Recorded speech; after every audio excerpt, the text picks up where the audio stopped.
Welcome back, everybody. Before we get started today, just a quick reminder to help us out by rating and reviewing Chalk and Gavel. Tell a friend. All of that stuff helps us spread the word. And you can also go to chalkandgavel.com to leave us your feedback. We'd love to hear from you on social media at Chalk and Gavel as well. Lastly, if you have any suggestions for cases, topics, or bell ringers, please don't hesitate to let us know. We'd love to hear from you. So thanks for listening. When are schools legally responsible for student injuries? What responsibilities do teachers have to keep kids from getting hurt in the classroom? When should you follow your own advice? And middle schoolers and scalpels, what could go wrong? Absolutely nothing. This is Heuser versus Community Insurance Corporation, a case involving an 8th grade student who got hurt during a science lab and a teacher who didn't quite do enough to prevent it. This is tort law, ladies and gentlemen, and not the delicious kind. Yeah. Tort. I make the exact same tort joke in my classes too, so I am just as guilty. Listen, I would not be surprised if pretty much every education law professor out there makes that delicious dessert joke in their law class. Welcome to Chalk and Gavel, where we explore how the law shapes education one case at a time. I'm Chris Thomas. I've been a high school English teacher and a school attorney.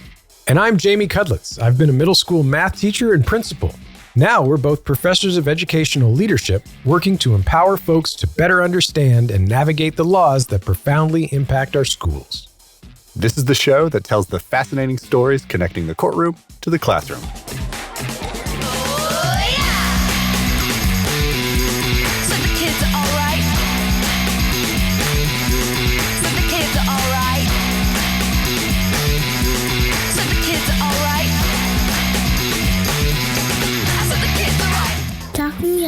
It's for educational purposes only. While Chris and Jamie always try to provide accurate information, the law is like what I'm willing to eat. It's always changing. This podcast is not legal advice and does not create an attorney-client relationship, but they promised me it would be a lot of fun. For you. Can I get my candy now?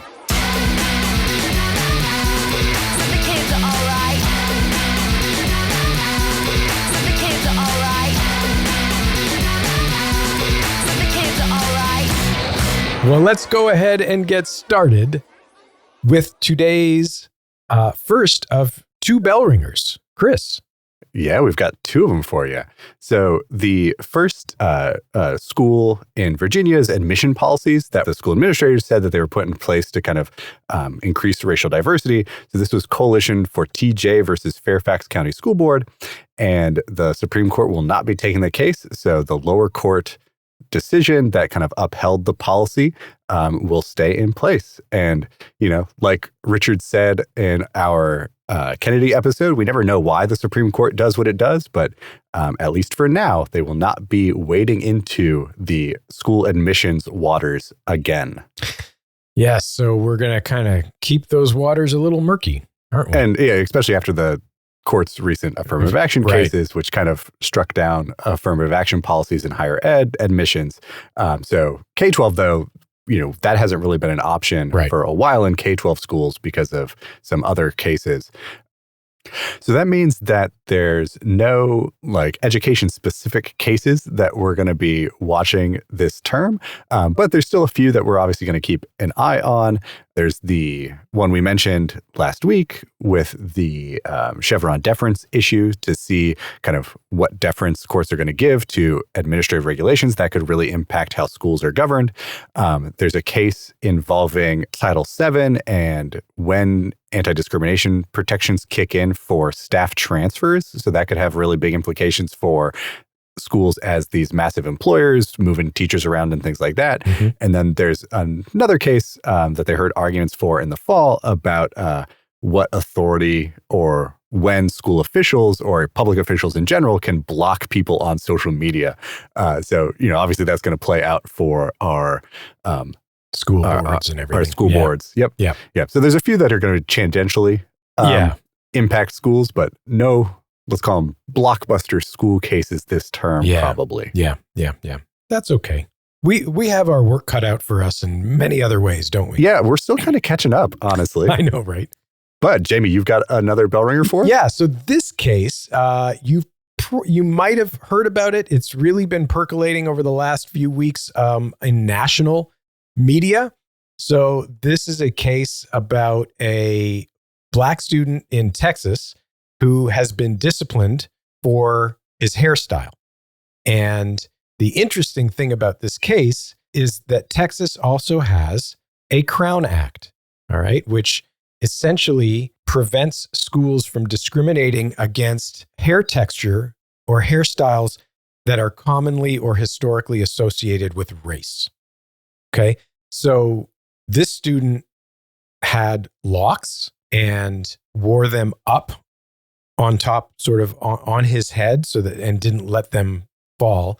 But the school basically said that that was in violation of their dress code, which prevents male students from having long hair, essentially hair past their eyebrows or their ears or their collar or something like that. Even though he wore it up, right? So it didn't actually touch his ears or collar or whatever. The reason why we're mentioning this, not just because it's interesting, but the judge in this case, the state case, basically ruled that the disciplining the student was not a violation of the Crown Act. They were just, they basically just looked at it like, this is a hairstyle case, and the hairstyle runs afoul of the dress code policy. Is that because it was too long and there's nothing about length there? So he can still wear it in that style, he just can't have it in a certain length? Is that the reasoning? I would guess that is the reasoning. I did not see that when I was reading up on this case. It would make me think that if that's the way the judge ruled on that, then he could potentially still wear locks as long as if they're not short enough. They were short enough. Right. Yeah. But this, I mean, like, it's just, when you think this stuff is settled, it is so not settled. Right. Right. And, you mentioned when we were talking about this before we started recording, our first case that we did, the Peltier case. Yeah. And because that was the exact question that I had when I was reading this, is like, okay, if they're talking about this being a violation of the dress code policy, which basically says that male students can't have long hair, that was the first thing I thought of as well, was the Peltier case. And like, right, is that an equal protection violation because you're discriminating? You're saying based on sex. Yeah, based on sex. Like, you're saying, okay, boys can't have long hair. Right. And, courts have in the past been more deferential to school dress codes like that. And, it probably surprises no one that we had a bunch of hairstyle litigation in the 1960s and 70s. Right. With boys with long hair. In high school, though, I would have violated this policy my senior year. I had hair down to my shoulders. Oh, but it's hard to tell now. But yeah, like, Jamie, to your point, like, if the policy treats boys and girls differently for how long their hair, like, I think that's probably at least got some equal protection issues. I think there's also race discrimination issues here because these hairstyles are associated with folks from different ethnic or racial backgrounds. Like, I think there's a lot of problems here. And then, like, even just kind of the broader thing is like, what's the school's goal? What's the school's purpose here? Right, because we've talked about how dress codes, often the purpose of dress codes is to maintain a safe and orderly environment or whatever. So like, you've got to be able to prove that dress code serves that particular purpose. And I just don't see it. Especially if the student is wearing them up. Yes. Right? Like, yeah. But of course, if it's a safety thing, then I don't know why it doesn't apply to girls in the same way. Exactly. Right? Like, so. Yes. And then on top of that, like, you've got to be darn sure, okay, that the white kid with a man bun, right? Mm-hmm. If man buns are still a thing. I don't know. But you've got to make sure, right? Like you've got to make sure, because if you're not going to discipline that other kid with a man bun who's got long hair, but keeps it up, then you got a problem. Yeah, there's a lot to unpack in these cases. And then there's a federal lawsuit. So that was the state case. There's a federal lawsuit going on from the parent and his mother that would like make those kind of more large-scale constitutional claims, not based on the state's Crown Act. It'll be interesting to keep an eye on this one. So the short version is this isn't over. We haven't heard, even though the Texas judge has ruled on this, we haven't heard the last of it. Well, and that was a trial court too. So there's still appeals for that and all that fun stuff. State Supreme Court, who knows? Okay, well, those are our bell ringers. We'll keep you posted. So you want to get into today's case? I would love to, Jamie. Excellent. Okay, so this is a case, like we said, of a student who got injured during their science class. So the student's name was Andrew Heuser. Which we hope we are saying correctly. We hope we are. Well, I'm pretty sure on the Andrew part, but it's the Heuser, it's Heuser. And this is from Wisconsin too. So like we could just be completely missing the. Yeah. Totally.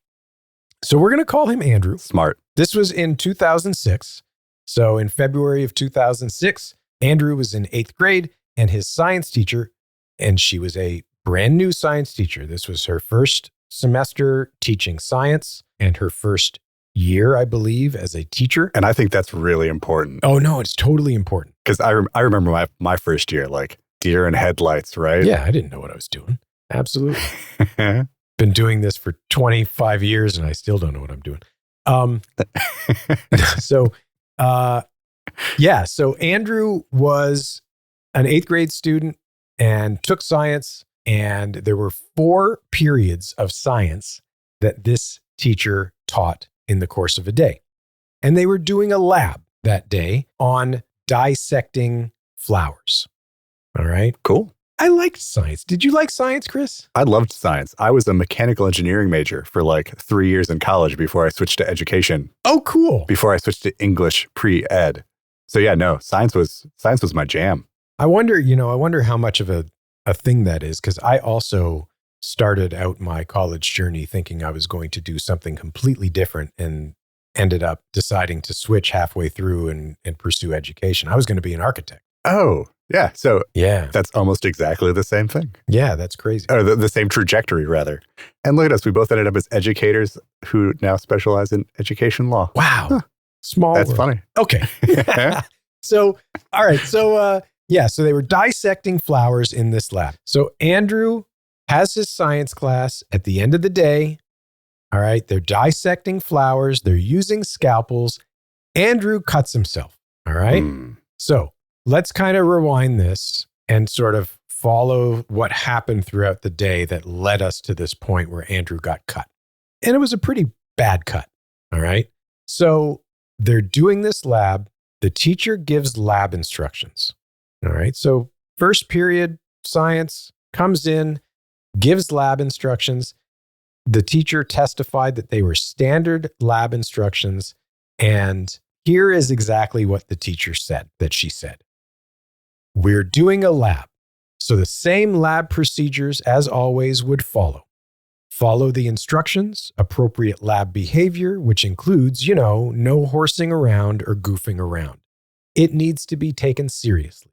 The consequences for those actions will be removal from the lab and depending on the severity, possible removal from future labs. You're using scalpel. They're very sharp. You need to be careful. They're very sharp. So one person. Twice. Yeah. She mentioned they're very sharp. Very sharp. Very, very, very sharp. Not 3 times, just twice. So, and then she said 3, that would have protected her from liability. So maybe. And so she goes on to say, so one person from each group would need to come and take a scalpel from me only when they got to the ovary part. Okay. Especially when the scalpels are out, there shouldn't be any goofing around. You need to be serious because they're sharp. When you're done, put the cap back on. Now, okay. I will say, as a I spent 15 years in a middle school. All right. Reinforcing the point that scalpels are sharp and there shouldn't be any goofing around. Right. And, you need to be serious. Like that resonates with me. Oh, yeah. And I think, as a general warning before the lab, this seems pretty good. Like, hey, this thing you're going to use is dangerous. Be careful. Don't be silly. Right. And now, what the court report also said is that she did not demonstrate or give any sort of specific instructions on how to use the scalpel. Oh, how to use it itself? Okay. Yes. Like, maybe where to hold it, what position to have it on in your hand, whatever. Mm-hmm. She didn't do that. And all that the textbook had on this particular part was like some disclaimer that says, use caution when holding sharp objects or something like that, right? Yeah. And the activity they're doing, so you mentioned the textbook, the activity they're doing sounds like it came straight out of the textbook with like the flower dissection activity. Yeah. And, it also mentioned that all the rules that were provided for this lab to every 8th grade science student were very general rules that applied to all labs, right? Be careful, wear protective eyewear, like those general lab. Don't put anything in your mouth. Yeah, right? Yeah, no. Yeah, exactly. Now, here's where it starts to get interesting. Yeah, because so far, things like, right, I'm with the teacher. Right. New teacher, do an activity out of the book, do it by the book, give the warning. Totally.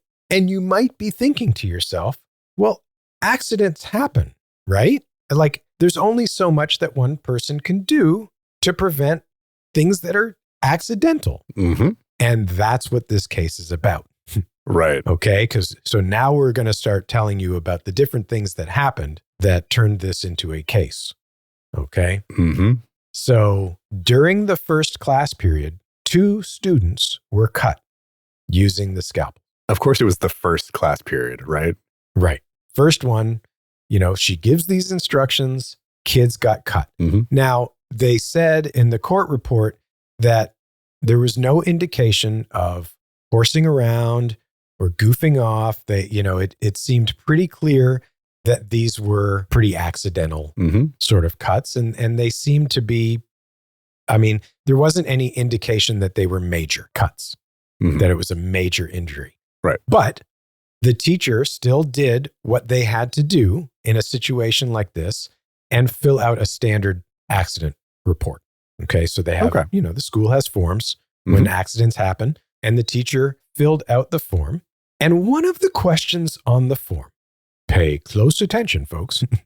One of the questions on the form was, what recommendations do you have for preventing other accidents of this type?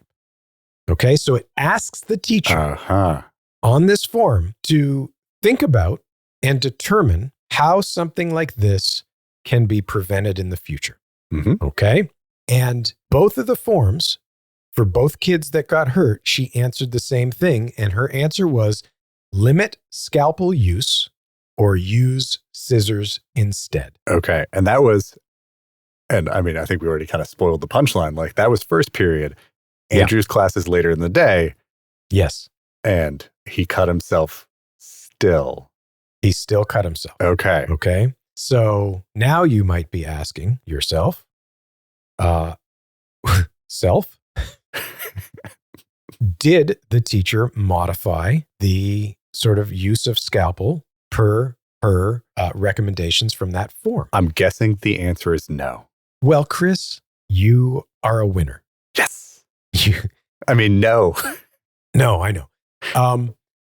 So what the court report goes on to say is that the remaining 3 classes, the teacher continued using the original lab plan without limiting scalpel use or without providing scissors as an option. Mm-hmm. The teacher still did not use or demonstrate proper scalpel technique, did not instruct the students on how to cap or uncap the scalpels. The teacher explained the instructions for Andrew's class would have been the exact same as the instructions that she gave for the first period class. And the only thing that she added was And, and here's why my instructions are important, because somebody's already gotten hurt. Okay. And that was the only real addition or only real change that she made. Was just mentioning that somebody in first period ended up getting, okay. Yeah. So what happened to Andrew was he gets to class, he hears those instructions, right? He hears that somebody has gotten hurt. And this was Andrew's first time ever using a scalpel, right? And he was, what happened was he was holding the scalpel's cover in one hand, and the other end of the scalpel he was holding in the other hand to try to pull the two apart, right? To open it up. And then it just popped out and sliced right on his fingers. Yeah, it was stuck. The cap was stuck. And so he was pulling harder to get it unstuck. And the scalpel broke free quickly and it cut him. Now, unfortunately, it cut him pretty bad. Yeah. Okay. It cut through 2 fingers and it severed a tendon. Oh my gosh. Okay. Now, at the trial, Andrew recalled that he saw blood on the ceiling, on his lab partner's shorts, pooling on the floor and everywhere. He said that he went pale and he started screaming. Understandably, dude. Yeah, totally. Like that would freak me out. That would freak, I'm sure probably freaked a lot of people out in that class. It was bad. It was not, or at least in the court report, this was a pretty bad injury. Anytime something hits the ceiling, it's a bad look. Well, yeah. And apparently it required reconstructive surgery. So that's my gosh. Yeah. But so, I mean, it sounds like that there was no lingering issues. No, he didn't say there were too many lingering issues. Okay. There were a few, but he said basically that they're not interfering with his life. Okay. So it was a really bad injury, but it healed for the most part. So here's what, before we turn it over to you, the last thing I'll say is that the teacher obviously filled out an accident report for that situation as well. Good. And this time the teacher recommended that now, moving forward, only the teacher should dissect with a scalpel. Or the other alternative is we just get rid of scalpels altogether. Okay. Right, because we could use scissors, yeah? Yeah, she said, yes, that activity could have been done with scissors. Okay. She did reinforce the fact that Andrew was not misbehaving, did not violate any rules or safety procedures for lab. It was, everybody basically said this was just an accident. So let's talk about what happened, what the teacher did and didn't do was problematic because there was a lawsuit. Yeah, exactly. Right. Yeah. Yeah. So I feel for this teacher just because it sounds like they were doing the activity by the book. Like the textbook, I'm just imagining that the textbook had this assignment in it, and this is a brand new teacher, maybe doesn't have the confidence to kind of deviate like that. So maybe that's why they didn't make the decision to change the lab instructions after the first period. Because if the book said, use a scalpel for this part of the dissection. Yeah, I hear you. And in some ways, I also feel for the teacher, but in other ways, I don't. You were on notice? Yeah, because listen, and we don't know all of the details. You don't know what the relationship might have been, between that teacher and other teachers. You don't know what, whether or not that teacher might have had access to other teachers throughout the day for one. There's so many things we don't know. Sure. But the way I look at it is okay, an accident happened in first period. The teacher was asked the question, what are you going to do to mitigate this kind of stuff moving forward? Right? And the teacher came up with a couple of ideas that she did not implement moving forward. Right. So in that respect, the fact that they're a new teacher, I might be more inclined to sort of give them a pass for that first accident. Right. Right. But if you're given an opportunity to fix it and you didn't fix something that broke, even though you weren't responsible for the breaking of that thing, if you're given an opportunity to fix what was broken and you don't take it, right, then I have a little less sympathy. Well, you're in good company because that's pretty much what the court says too. Yeah. And the last thing before we kind of switch to the lawsuit, the form itself, like I love that there's an incident form here. But in the same way that like we talk about a lot of procedural things in the law, like paperwork for the sake of paperwork is just paperwork, right? And like I know people always kind of like, you know, feel like they have too much paperwork, and especially teachers, right? Like it's paperwork all day. But there's a reason behind it. And if we don't do anything with it, or if we don't take it seriously, or we don't actually use it, Jamie, to your point, to like inform our practice, then like it's just a checkbox and it's meaningless. Meaningless, right? And so like here, like I think that there's a really good thing. Like documentation is fantastic, but only if it's meaningful in some way or if it informs practice. And so here, I would have loved to see that, because I think if she had abided by what she had written, this teacher would not have been legally responsible for Andrew's injury. Right. So let's talk about that. Yeah. So Andrew brings a lawsuit against the district in state court, alleging that the district was essentially legally responsible for his injury because the teacher was negligent in supplying Andrew with the scalpel and didn't give him proper training or supervision. So negligence is, as we mentioned at the top of the episode, a tort that is typically dictated by state law, which is why we're in state court here. School district obviously denies negligence, and then they kind of counter that and say, look, even if we were negligent, we have what's called governmental immunity, which means that we are immune from your lawsuit. So even if we were negligent, you don't pass go, you don't collect your $200. Yeah. So I'm guessing the damages were a little bit more than $200 since this is 2009. But we get to the trial court. School is making this argument that we're not negligent. You know, the teacher gave these lab warnings. Andrew should have known better. Really, it's kind of Andrew's fault that he cut himself, not the teacher's fault. And the court looks at that and says, no, I'm on Andrew's side here, or at least I'm 80% on Andrew's side. Let me stop you for a second. Yeah, that please. was really interesting to me when I read that, this 80%, 20% thing. Yeah. Like, can you explain that to me? I would love to explain that to you. Excellent. So, like, because how do you quantify this stuff? Yeah, so the trial court finds the school was negligent and that they didn't have immunity because of this exception in Wisconsin law about known and compelling danger exceptions to immunity. And so when the court did find the school negligent, Wisconsin is what's called a modified comparative negligence jurisdiction. It essentially means that when a defendant is responsible for damages to a plaintiff, the court is going to essentially apportion negligence or a percentage of negligence for like who shares responsibility for this accident happening. Yeah, because oftentimes when an accident happens, it's not always, and probably most of the time, it's not just the fault of one person. Right. Yeah. So I get that. But my question is, how do you determine a number, a percentage of how much one person is responsible for something versus another?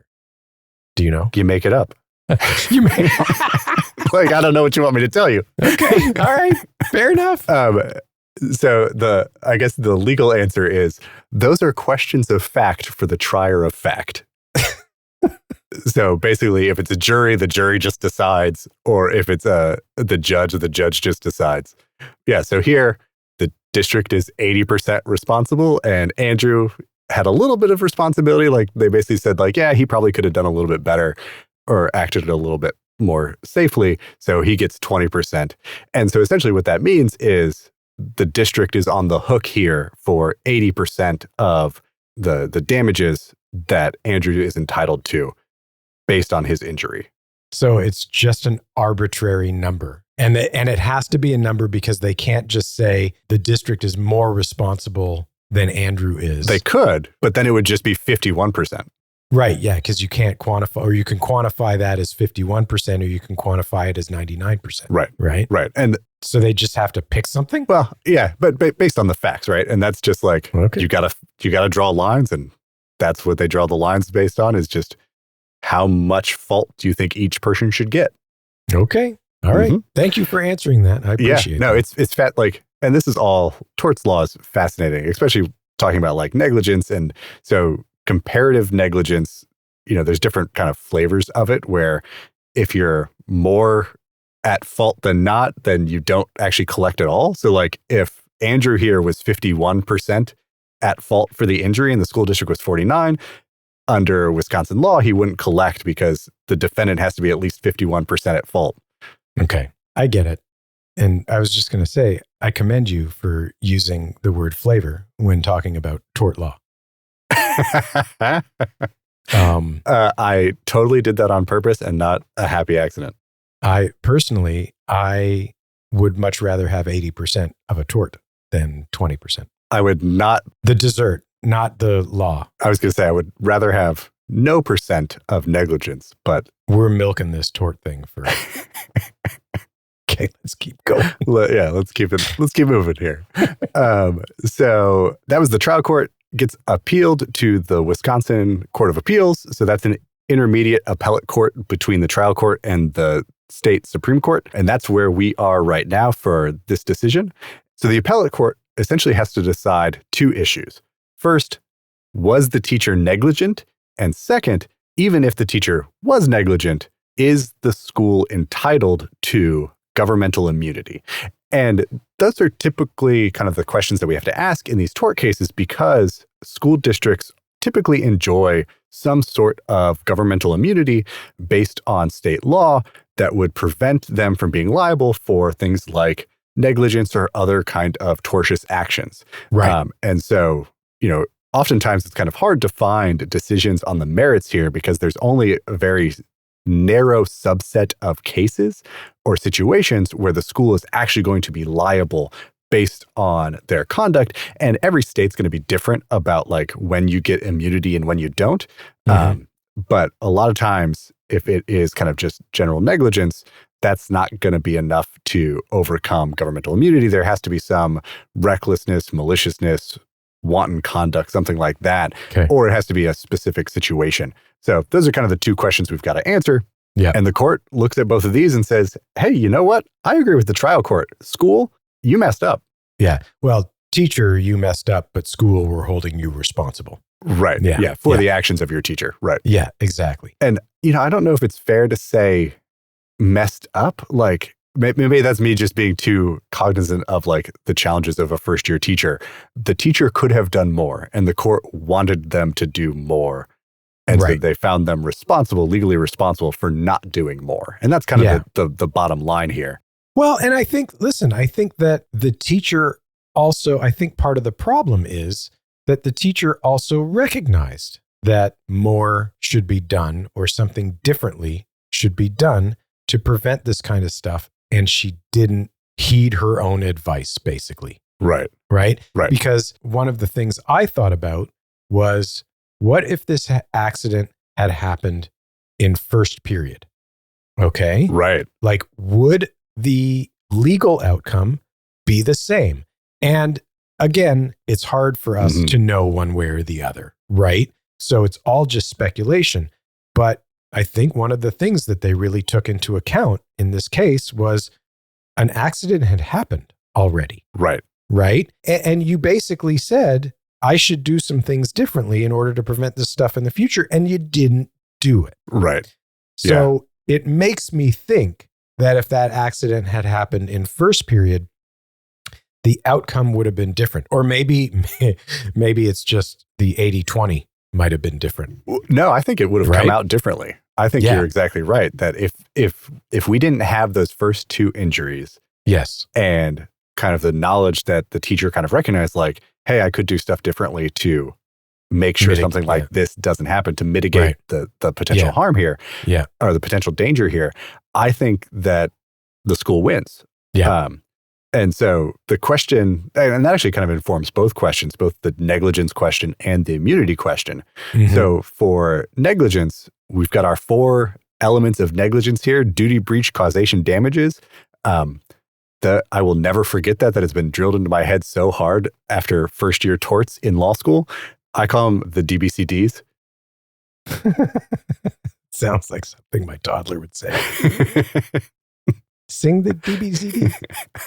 Oh, yeah. Anyway, we're talking about teacher negligence. So essentially, the duty piece here is teachers have a duty to instruct and warn students about potential dangers of which they know or should know. And teachers have a duty to instruct students in methods that will protect them from those dangers. So we've got this duty to warn, duty to instruct. And what's really important in these tort cases is your duty is really based on what a ordinary, reasonable person would do under these circumstances.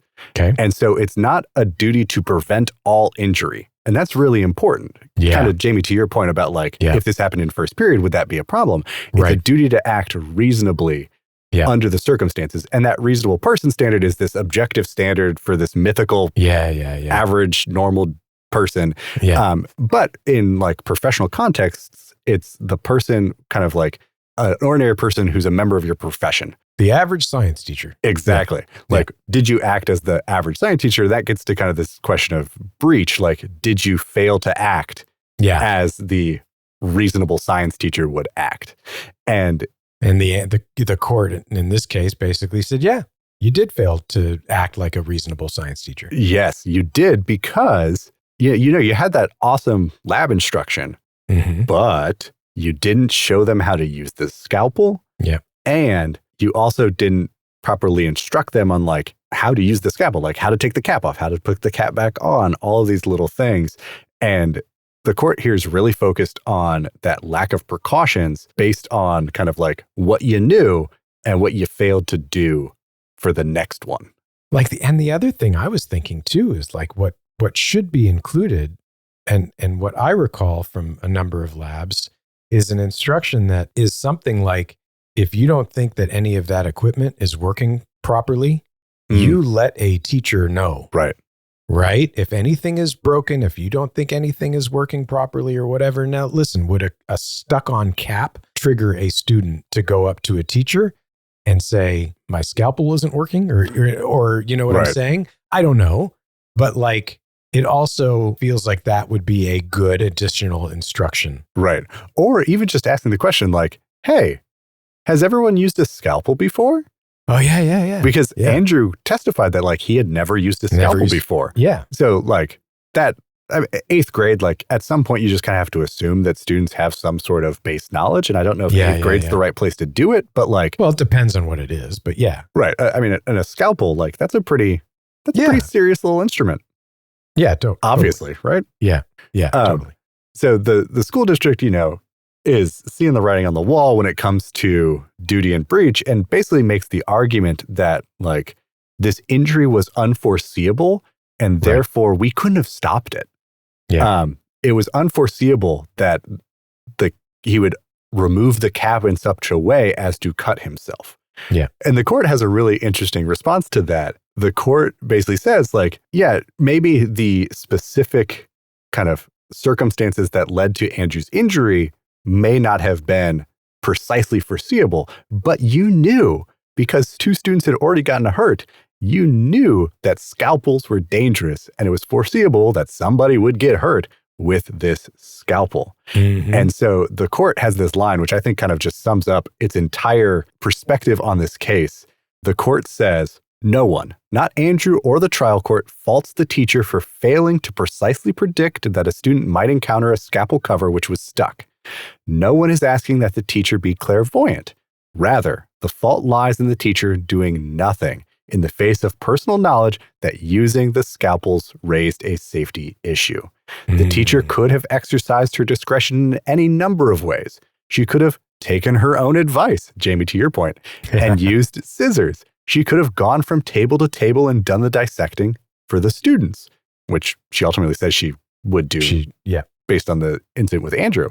Yeah. She could have closely supervised each student. She could have instructed them from A to Z, starting with how to take the cover and ending with how to put the cover back on, which is what the trial court was alluding to in its decision. Anything, but she did nothing. And that's straight from the court. They could have also used those special protective knife cutting glove things that you see on cooking shows? That you see on cooking shows that come with the mandolin, you know, that I can tell you from personal experience are important to wear. Oh, no, Jamie. Oh, yeah. Oh, yeah. We watch enough cooking shows for me to know that I will never use a mandolin. Yeah, well, I used one once. That was enough. Yeah. See, safety precautions are important for everyone. Yeah. It's also nice to have an ER doctor who lives a few doors down from you. Oh my gosh. Oh no. But yeah, so the court's saying like this, anything, but she did nothing. And I think that perfectly sums up both, Jamie, your concerns and also the court's concerns here. Like, you knew that what you were doing wasn't enough and you kept doing it anyway. Exactly. And so the court finds her negligent and affirms the 80-20 split and basically says like, yeah, that was reasonable. We're not going to upset that apple cart. So whether the teacher is negligent, that was kind of the first question. The second question is the school's arguing that even if we were negligent, you can't sue us because we're the government. Yeah. Right. Which, kind of touched on this earlier, like this comes from the idea in English law where literally the idea was the king can do no wrong, therefore you can't sue him because he is legally incapable of doing something wrong. Yeah. And this gets imported into American law and it's good to be the king. It doesn't hurt. That's a Mel Brooks. So I have seen that movie. Okay. See, Jamie, you have seen movies. I have seen a lot of movies. But so like, we took this idea into American law, but most states have passed laws basically waiving their governmental immunity in certain situations. And so Wisconsin waived their governmental immunity in, one of the exceptions to their immunity is for known and compelling dangers that give rise to a ministerial duty on the part of the public official or employee. And so essentially what this means is if a government employee knows about something that is dangerous, they have a responsibility. They have a responsibility that's non-discretionary. They have to do something to address it. Yeah. And so, there's this distinction a lot of times in these kind of immunity cases between discretionary and ministerial duties. So discretionary duties, typically those are the ones that you're going to have immunity for because they are how you do the work of the government. And we don't want folks to kind of backseat drive how the government works. And then ministerial duties, though, those are the ones where you have to do something a certain way or, you're obligated by law to do something. And those are typically the ones that states have waived their immunity for because those are like, yeah, you should have done something and you didn't. We want you to be responsible for that. Yes. And that's a lot of, safety and those kinds of things, right? Yeah.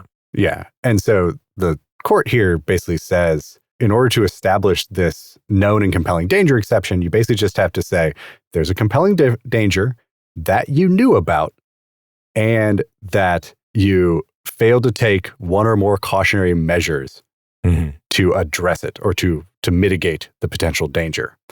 So the actor does nothing and lets the danger continue.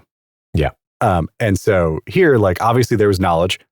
2 students got cut before Andrew. You knew about it. You knew it was dangerous. And then the big thing is the teacher didn't do anything different, according to the court, to mitigate the known danger here, which ultimately results in Andrew getting hurt. And so the court, again, kind of picks up on that idea that the teacher just didn't do enough to address things that she knew about. And they say, if the teacher had carefully instructed or decided to closely supervise the students, the accident might not have happened. The teacher would have made the discretionary choice to do something. Yes. But again, the teacher here did nothing. Direct quote from the court. She did not follow through with any of her recommendations or make some other choice. And that is why the duty here is ministerial, why she had an obligation essentially to do something to prevent the harm. And the court ends with this idea.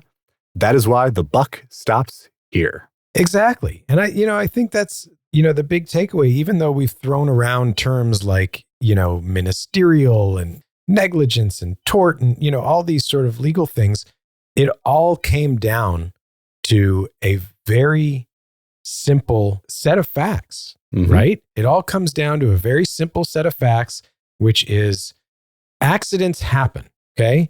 And in many cases, a school or a teacher is going to be protected when accidents do happen, right? As long as every effort is made to mitigate potential harm, and you follow your procedures, and you essentially do what you say you're going to do, or what you should do, Right. And the law is honestly pretty stacked in favor of the schools and the teachers. Yeah. Exactly. Really, the law is just looking, did you act reasonably based on the circumstances and what you knew?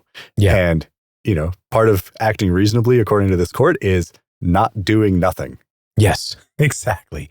So the bottom line, people, is don't do nothing. Don't do nothing. Yeah. I like that. Yeah. Maybe that's a tagline for our podcast. Chalk and gavel. Don't do nothing. All right. I don't know if that communicates what we wanted to communicate. Well, okay. But speaking of not doing nothing, let's talk about your homework. All right. So your homework. Don't do nothing, do something. Go find us wherever you get your podcast, like, review, rate, subscribe, all of those fun things. You can find us on social media. We'd love to hear from you on social media or at our website, chalkandgavel.com. Let us know what you think of the show. If you've got ideas for future episodes, for bell ringers, or if you just want to discuss anything that's going on right now in education law, we'd love to continue the conversation. Thanks for listening.